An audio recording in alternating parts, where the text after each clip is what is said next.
tas tentunya, baik dalam bentuk beras 1 kilo, kemudian gula, garam, minyak, dan telur, cukup dalam tas.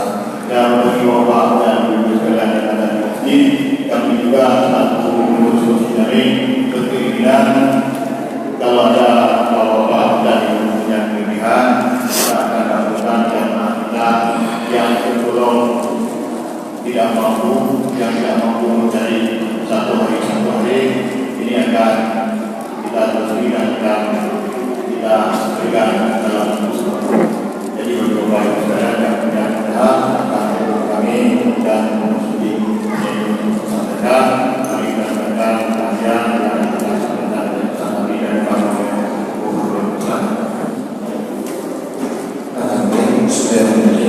Assalamualaikum warahmatullahi wabarakatuh. Kali ini komisi pemilihan bahagia sesuai dengan komisi pemilihan bahagia dari Ketua Bidang Masjid Jami adalah sore bahwasanya pada malam minggu ini adalah malam terakhir kita bahagia yang dimulai bersama di Yayasan SMA. Itu perlu kami sampaikan kepada para jemaah sekalian.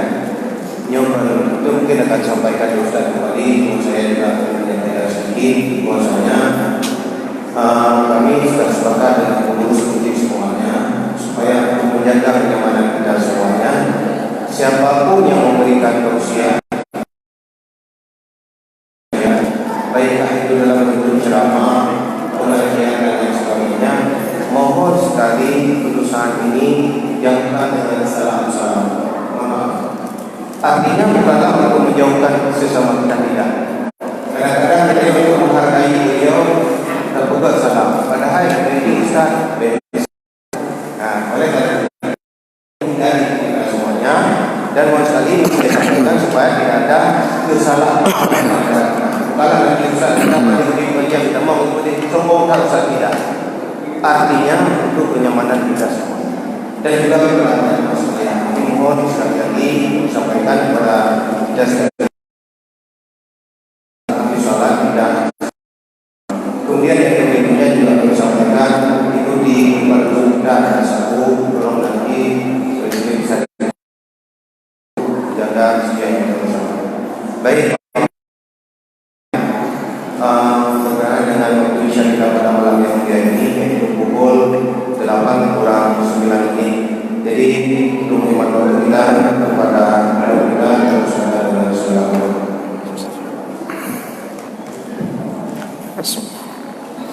Assalamualaikum warahmatullahi wabarakatuh. Alhamdulillahirabbil alamin. Nabiyina wa sayyidina Muhammadin wa ala alihi wa ashabihi ajma'in. Amma ba'd. Rabbi shrah li sadri amri wa hlul 'uqdatam min lisani yafqahu.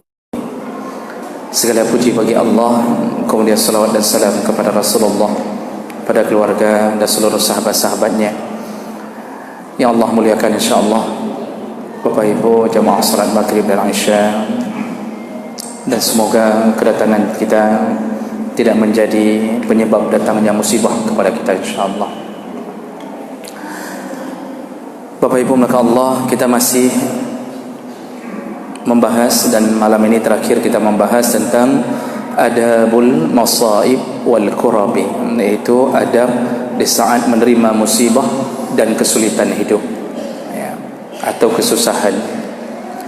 Kita sudah bahas minggu yang lalu, di saat kita menerima musibah dari Allah, maka adab kita yang pertama adalah ihtisabul musibah was sabru 'alaiha. Berharaplah pahala dari musibah tersebut, kemudian bersabarlah. Karena semua orang kena musibah, tetapi tidak semua orang musibah itu menjadi jembatan menuju surga. Semuanya ditimpa musibah. Wala nabluwannakum, semuanya ditimpa musibah. Tapi musibah bisa jadi jembatan menuju surga. Satu syaratnya adalah wa inna ilaihi raji'un. Dan ini kalimah bukan hanya untuk kematian, kalimah ini bagi yang mendapatkan musibah. Perlu saya ulang kembali, kalau Allah menyebutkan tentang musibah, kalau bahasa Allah musibah, ya, dari asaba yusibu, itu berarti diturunkan Allah bencana atau apapun bentuknya tanpa harus ada kesalahan dari kita. Tapi kalau Allah sebutkan tentang musibah, ya, wa ma asabakum, kalau kami memberimu musibah, ya, datangnya hasil dari kerja kita sendiri. Kalau sudah dapat, maka berulang-ulanglah ucapkan inna lillah, kita ini milik Allah, wa inna ilaihi raji'un. Allazina iza asabathum musibah qalu inna lillah wa inna ilaihi raji'un. Jadi bukan hanya kematian, ini saatnya kita terus-terusan mengucapkan kami milik Allah dan kepada Allah lah kami kembali. Dan sambunglah ini selama masa-masa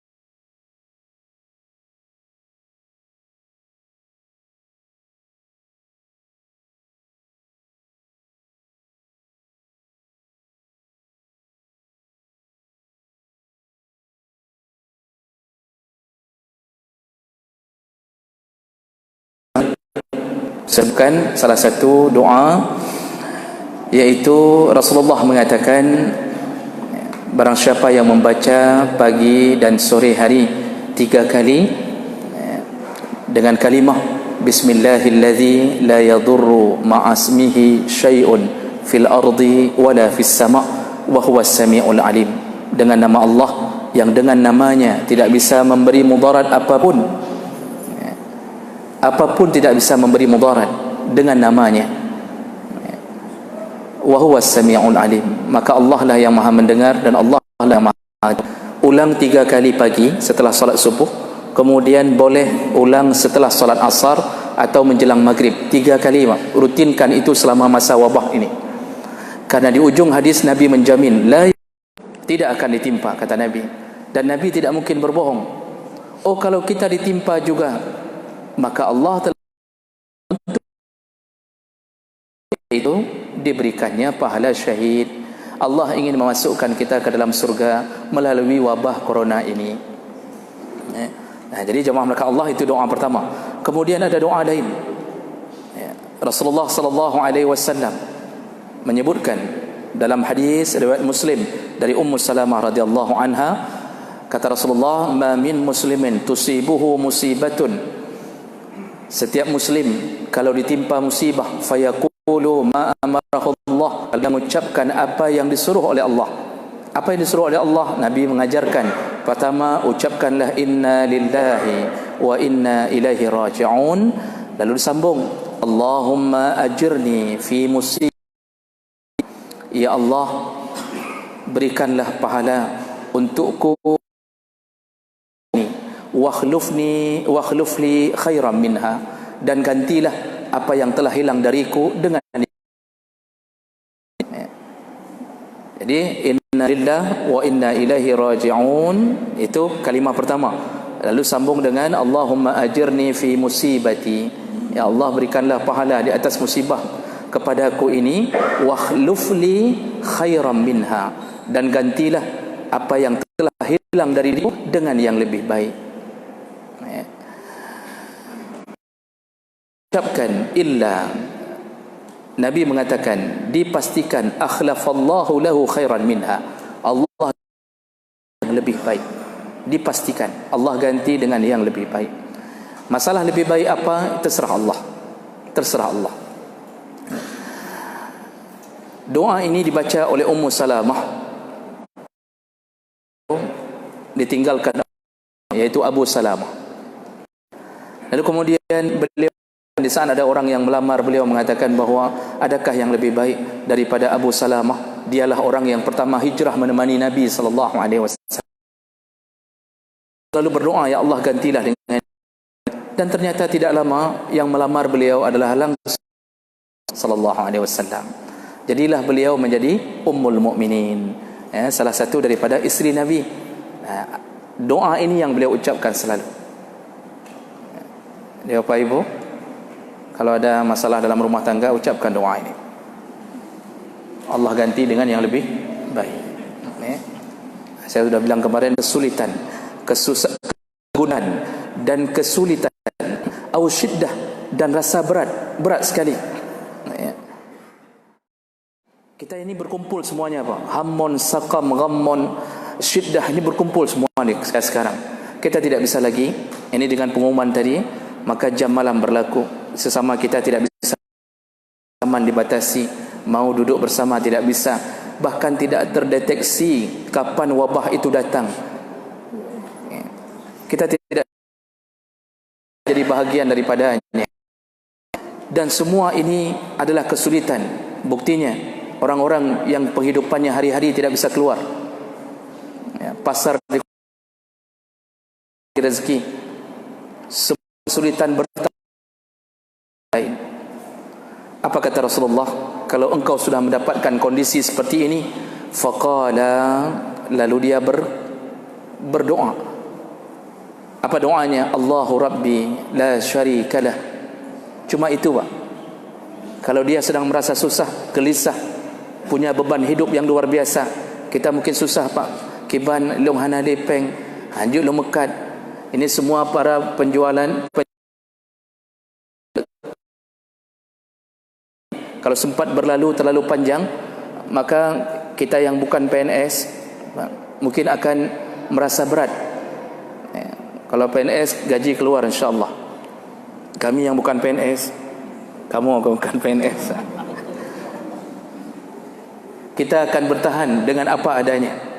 Maka tadi diumumkan, bagi kita yang masih punya rezeki, berbagilah kepada orang-orang yang sementara ini akan hidup dalam keadaan pas-pasan.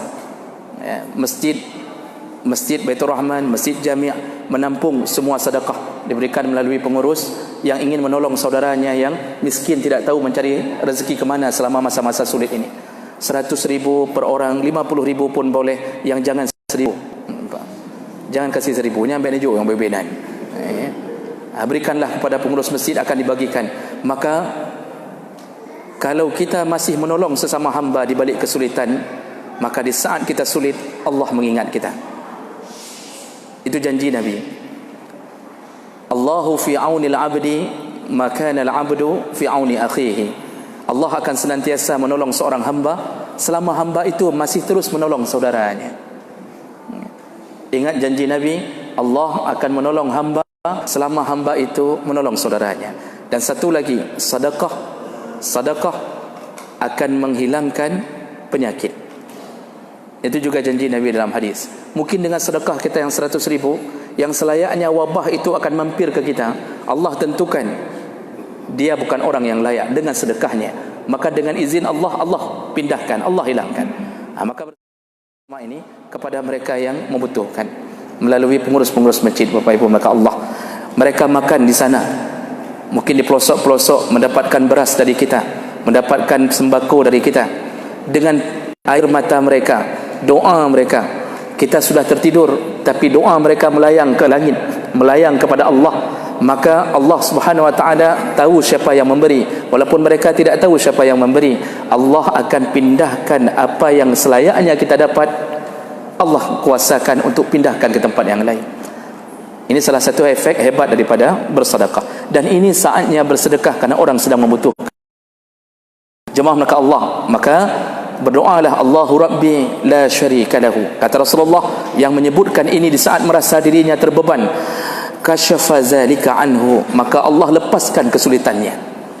Allahu Rabbi la syarika lahu, Allah lepaskan kesulitannya, kata Allah, kata Nabi sallallahu alaihi wasallam.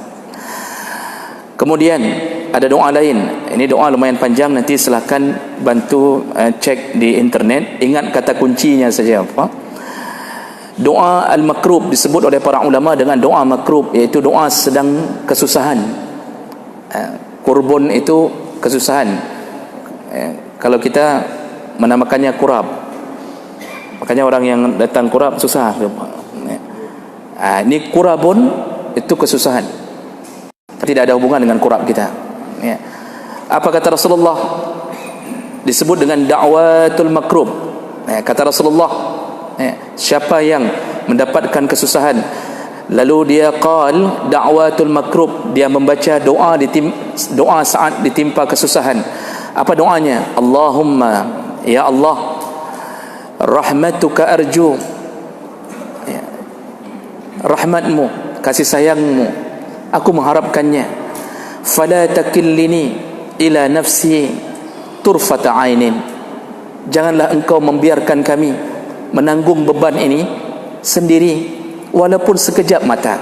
Turfata ain, walaupun sekejap mata, jangan engkau biarkan kami sendiri.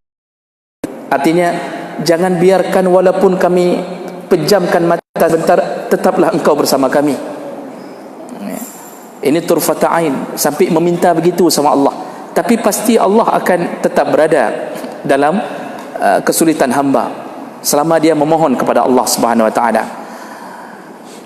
Wa aslih li sya'ni, ya Allah, perbaikilah keadaan kami, keadaanku, kullahu, semuanya ya Allah, semua keadaan kesulitanku perbaikilah ya Allah. La ilaha illa anta, tiada Tuhan, tiada Allah, tiada Tuhan selain engkau ya Allah. Sekali lagi ulang apa? Nanti silakan cek di internet doa ini.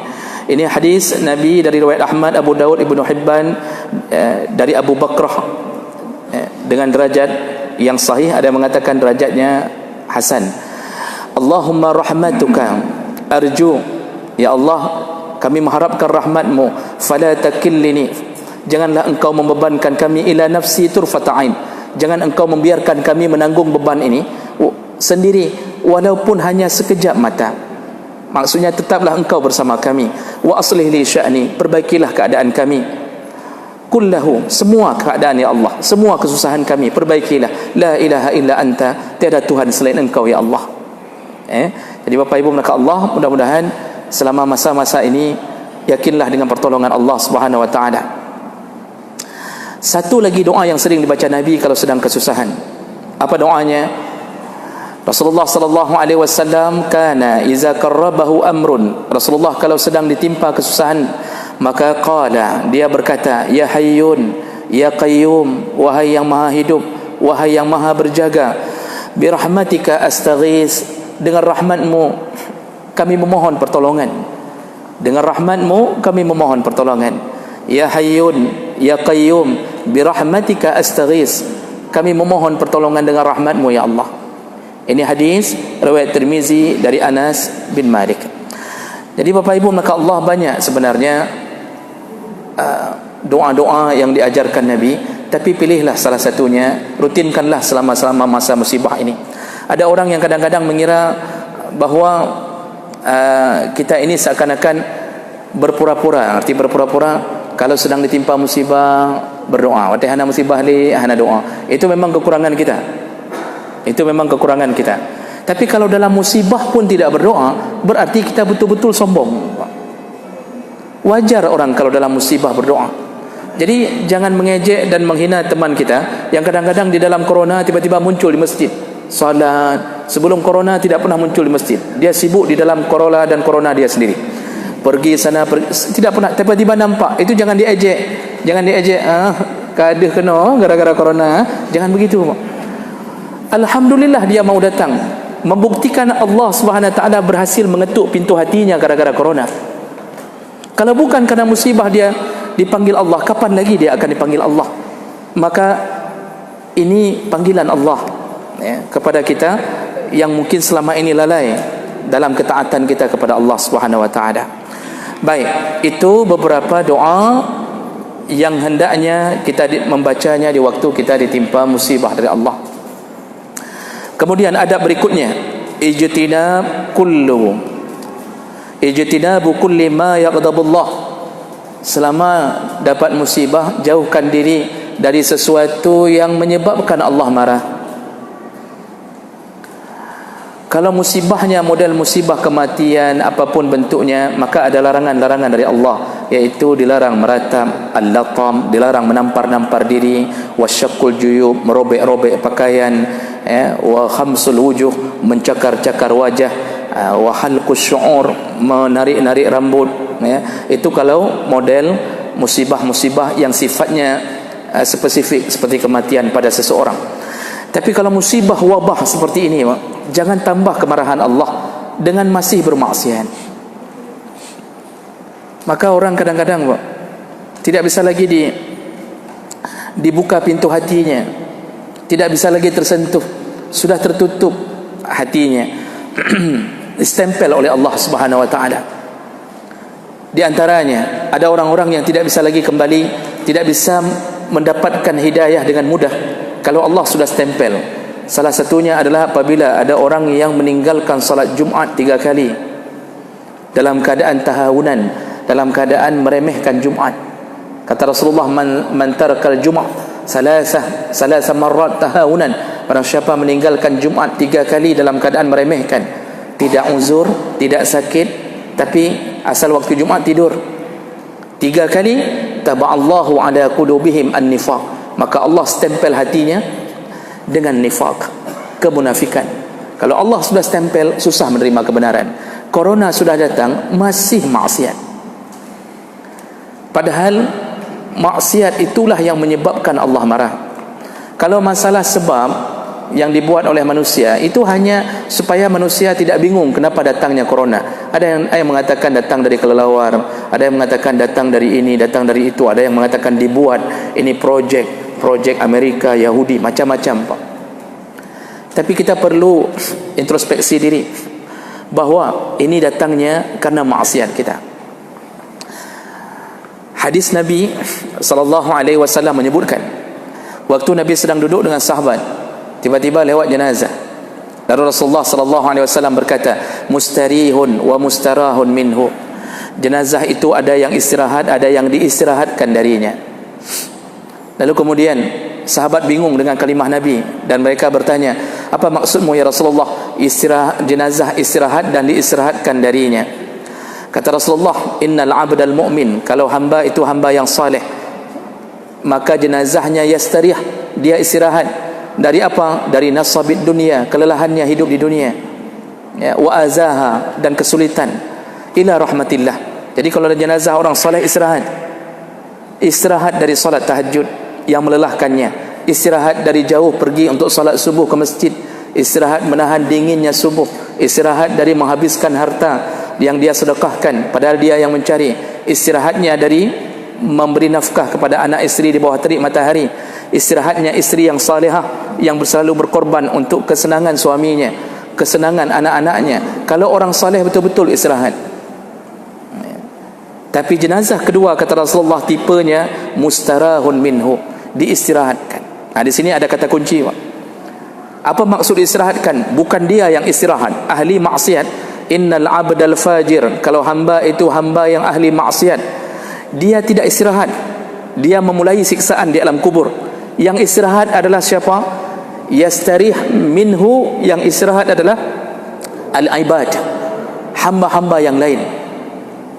Semenjak pencuri meninggal, satu komplek istirahat, satu kampung istirahat. Begitu ada begal meninggal, semua orang istirahat. Jadi yang lain istirahat dari berjaga malam, berjaga-jaga dia, istirahat dari keburukan maksiat dia, istirahatnya isteri dari pukulan suami yang mabuk.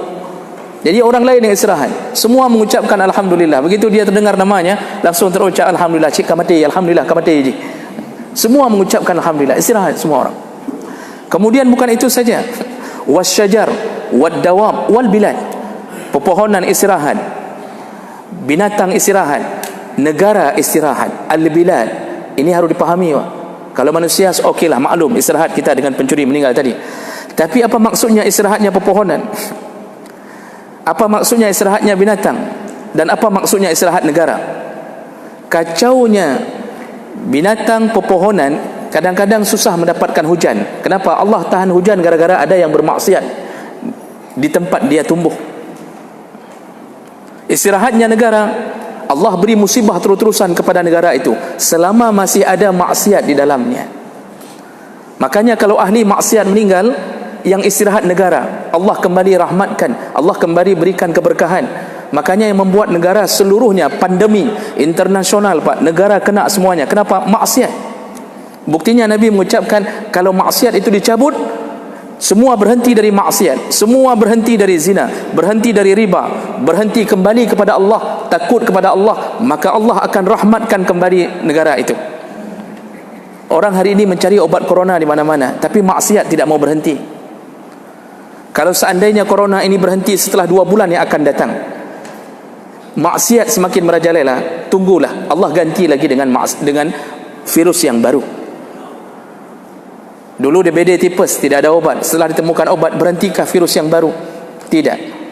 Ternyata diganti SARS, Ebola, kemudian macam-macam sampai akhirnya muncul corona. Maksiat. Makanya tidak ada jalan lain. Ingatkan keluarga, pemimpin ingatkan warga, jangan maksiat, jangan lagi berzina, jangan lagi makan riba. Nyo dalam corona mentang ja pajuh peng riba. Dalam corona masih bangga. Ada yang mengatakan begini, begitu mendapatkan berita yang kredit boleh tidak bayar setahun.